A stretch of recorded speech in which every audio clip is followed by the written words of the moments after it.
Ég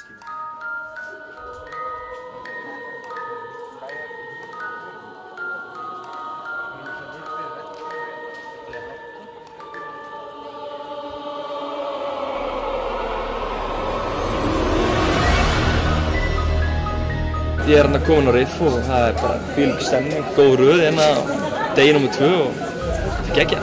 Fór að mynda áðan í Norræna húsinu. Kom mjög mikið óvart. Bjóst sig eiginlega engu því að það sami Björn að gera Abduction með Taylor Lautner og Twilight. En hún kom virkilega mikið óvart og svo er ég að fara eitthvað myndingu sem ég veit ekkert um. Það er alltaf gaman að fara þannig myndir og ég er mest spenntur fyrir að sjá Boyhood eftir Linklater. Ég er að sé alltaf Before myndirnar og það var alltaf geggjar. Þetta held ég verið bara geggjuð hátíð. Fullt af geggjum heimildamyndum í ár.